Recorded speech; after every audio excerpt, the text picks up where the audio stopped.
Добрый вечер, уважаемые телезрители. В прямом эфире информационная программа «Новости». В студии Сулья Азими. Здравствуйте. Город Душанбе интенсивно развивается. Строятся новые здания, комплексы, разбиваются парки, скверы и сады. Улицы озеленяются. Столица Таджикистана отличается неповторимой красотой. Но быть столичным жителем – это большая ответственность.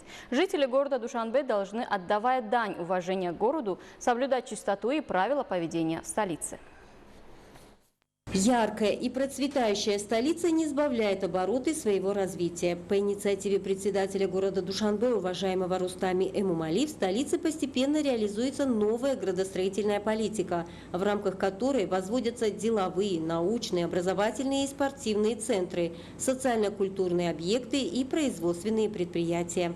Строительные работы в зданиях и сооружениях различного назначения города проводятся с учетом требований современности и в соответствии с международными стандартами. В столице резко увеличилось количество жителей и туристов.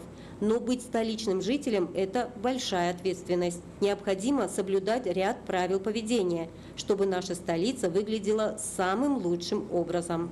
Соблюдение чистоты – это самое главное правило.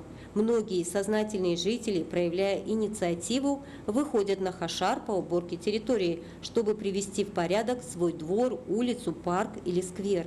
Ведь чистота влияет не только на эстетичность, но и на экологичность и снижение инфекционных заболеваний.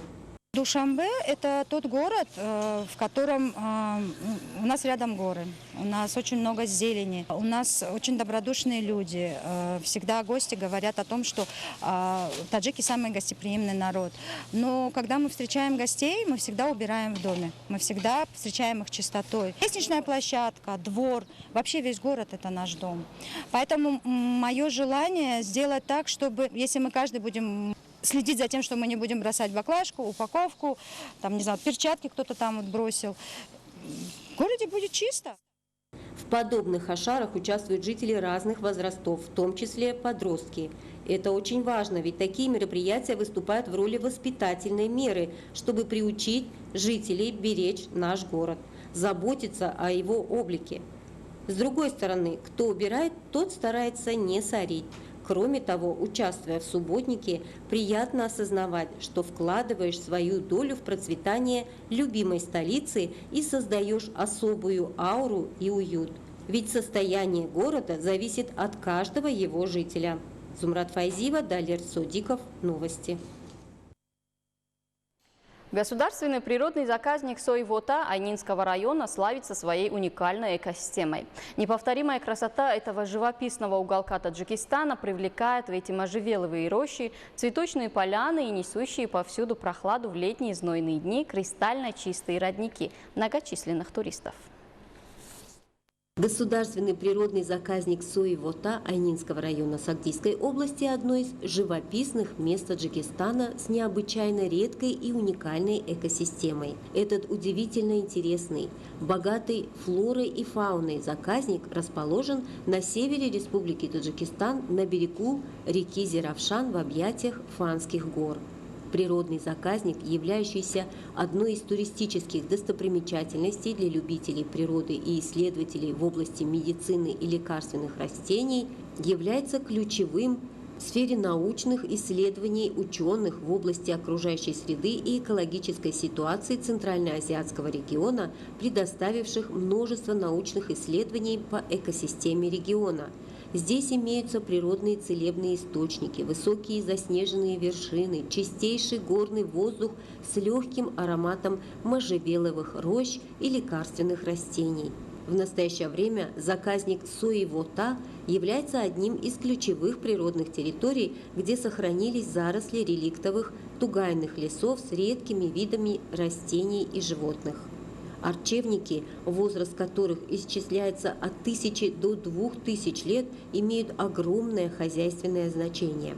Они хорошо удерживают почвенную влагу, защищают горные склоны от эрозии, имеют эстетическое и оздоровительное значение, так как очищают воздух, насыщают его кислородом и ароматическими маслами. Однако с течением времени из-за усиления антропогенного воздействия возникла большая опасность для существования уникальных реликтовых растений и экосистемы этого региона. Именно поэтому соответствующие органы и должностные лица лесной и природоохранной деятельности страны должны добросовестно выполнять свои обязанности в сфере охраны биоразнообразия и проводить просветительские работы в этом направлении. Каждый гражданин страны не должен оставаться равнодушным к охране окружающей среды и природных ресурсов Таджикистана, поскольку защита и уважение прекрасной природы Таджикистана – это также защита Родины. В настоящее время уникальные деревья, кустарники и цветы, которые можно увидеть в Суи-Вота, являются прекрасной площадкой для проведения научных и исследовательских работ, сбора лекарственных растений и местом для экологического туризма. Рациональное использование природных ресурсов позволяет достойно представить уникальную природу Таджикистана в мире. Зумрат Файзиева, Дилшоди Хушбах, новости.